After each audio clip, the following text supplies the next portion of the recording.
Subscribe कीजिए one India YouTube Hindi channel, bell icon दबाइए और पाइए सबसे पहले खबरें। मैं शिवकांत गौतम आप सभी का स्वागत करता हूं। रामायण का नाम जहन में आते ही हमें भगवान श्री राम याद आते हैं, माता सीता याद आती है, बजरंग बली हनुमान भी याद आते हैं, रावण भी याद आते हैं। रावण के बिना रामायण अधूरी है। लेकिन एक ऐसा पात्र जिसको सब भूल जाते हैं, वो थी रावण की पत्नी मंदोदरी।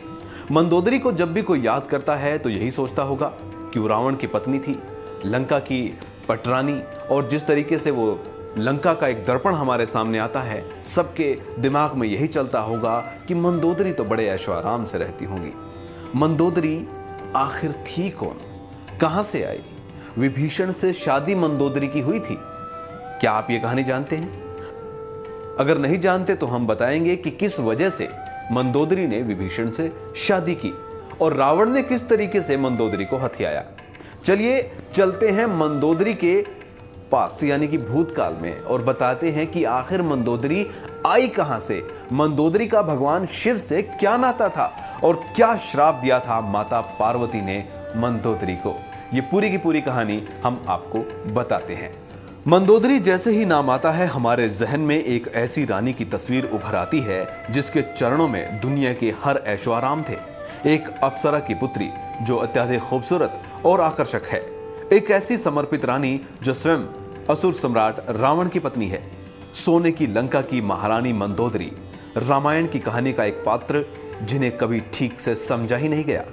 उनकी पहचान हमेशा लंकापति रावण की पत्नी तक ही सीमित रही और रावण की मृत्यु के बाद उनका अध्याय जैसे समाप्त ही हो गया। रामायण की कहानी की बात करें तो अधिकांश लोग केवल भगवान राम, माता सीता और रावण के विषय में ही जानने की जिज्ञासा रखते हैं। लेकिन बहुत ही कम लोग हैं जो ये जानने की कोशिश करेंगे कि आखिर रावण की मृत्यु के बाद मंदोदरी का क्या हुआ।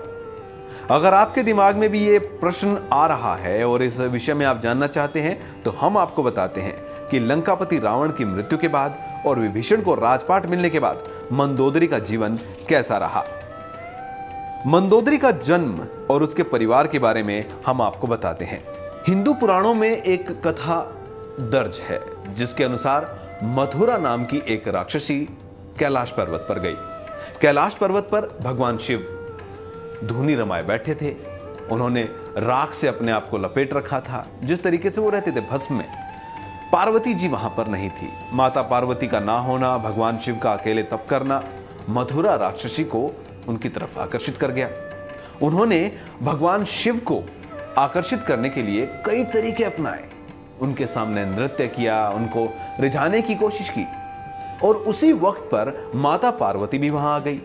माता पार्वती ने देखा कि मथुरा नाम की राक्षसी भगवान शिव के साथ नृत्य कर रही हैं। भगवान तो बैठे हैं लेकिन वो उनको रिझाने की कोशिश कर रही हैं और भगवान शिव की जो भस्म थी वो उस राक्षसी के शरीर पर भी थी।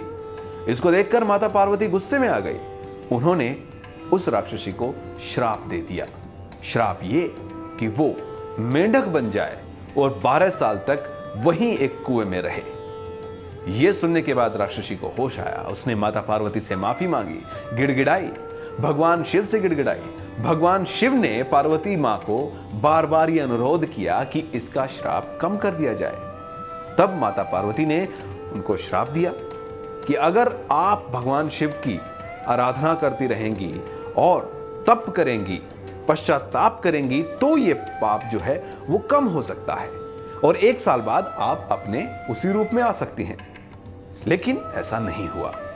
राक्षसी मथुरा को 12 साल तक तप करना पड़ा। अब आपको बताते हैं कि मथुरा मंदोदरी कैसे बनी। असुरों के देवता मयासुर और उनकी पत्नी अप्सरा पत्नी हेमा के 2 पुत्र थे, लेकिन वे चाहते थे कि उनकी एक पुत्री हो। इसी इच्छा को पूर्ण करने के लिए उन दोनों ने कठोर तपस्या करनी शुरू कर दी ताकि भगवान उनसे प्रसन्न हो और एक पुत्री दे दे। इसी बीच मथुरा की कठोर तपस्या के 12 साल भी पूर्ण हो गए। जैसे ही मथुरा के 12 साल पूरे हुए तो वो अपने वास्तविक रूप में आ गए। वास्तविक रूप अत्यंत सुंदर था। कुएं में पड़ी पड़ी मथुरा ने आवाज लगाई कि उसे कोई बचाए। वहीं पर मयासुर और उनकी पत्नी हेमा तपस्या कर रहे थे। उन्होंने ये आवाजें सुनी और कुएं से मथुरा को बाहर निकाला और उसको ही अपनी पुत्री बनाकर मंदोदरी बना लिया। अब आपको बताते हैं कि रावण और मंदोदरी की शादी कैसे हुई। रावण जो कि लंकापति थे, वो राजा जो कि असुरों के राजा मयासुर थे, उनसे मिलने के लिए गए। वहां पर जाके उन्होंने देखा कि बहुत ही सुंदर है उनकी पुत्री और उन्होंने अपने विवाह का प्रस्ताव मंदोदरी के सामने रख दिया, लेकिन मयासुर ने मना कर दिया। चूंकि रावण बहुत बलशाली था, उन्होंने बलपूर्वक मंदोदरी से शादी जो है कर ली। जबरन शादी में मंदोदरी की भी हां रही। मंदोदरी ये जानती थी कि राक्षस राज रावण अपने कर्मों की वजह से विनाश की ओर बढ़ रहा है, लेकिन फिर भी अपने पिता को और अपनी माता को और अपनी प्रजा को बचाने के लिए मंदोदरी ने रावण से शादी कर ली। रावण से शादी के बाद जब वो लंका पहुंची, वहां पर भी उन्होंने भगवान राम की और माता सीता के अपहरण की जो घटनाएं थी, उन पर रावण को बहुत समझाया कि वो माता सीता को भगवान श्री राम के हवाले कर दे, लेकिन रावण नहीं माना।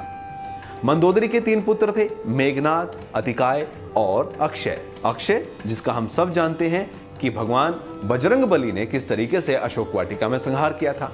मेघनाथ भी मृत्यु को प्राप्त हुए, अतिकाय भी मृत्यु को प्राप्त हुए, लेकिन रावण जब आखिरी बार लड़ने के लिए भगवान राम के सामने गया तो मंदोदरी ने कामना की कि वो जिंदा वापस आए और एक बार फिर से समझाया कि माता सीता को वो भगवान श्री राम के हवाले कर दे, लेकिन रावण नहीं माना।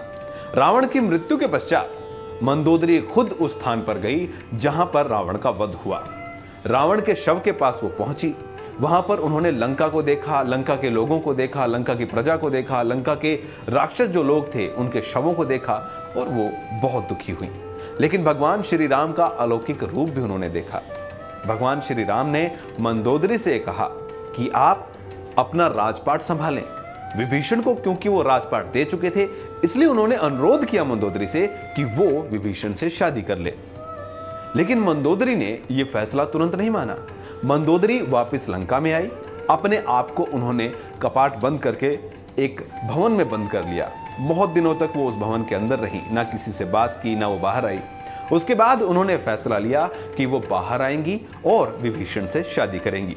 तब बाहर आने के बाद उन्होंने विभीषण से शादी की और लंका को, जो कि असुरों की एक लंका थी, उसको एक सही दिशा में ले जाने के लिए विभीषण के साथ मिलकर आगे काम किया। तो ये थी मंदोदरी की पूरी कहानी। किस तरीके से भगवान शिव को रिझाने के चक्कर में पार्वती माता से श्राप लिया, फिर मयासुर की बेटी बनी, फिर रावण से जबरन शादी हुई और उसके बाद भगवान राम के कहने पर विभीषण से उनकी शादी हुई। ये कथाएं पौराणिक हैं। इनमें अगर कोई छोटी मोटी भूल या क्षमा हम चाहते हैं उसके लिए, अगर कोई छोटी मोटी भूल हो, लेकिन हमारी तरफ से हमने आपको पूरी कोशिश की मंदोदरी की कहानी बताने की। फिलहाल इस वीडियो में इतना ही। वीडियो अगर आपको पसंद आए तो इसे लाइक कीजिए, शेयर कीजिए और हमारे चैनल्स को सब्सक्राइब कीजिए।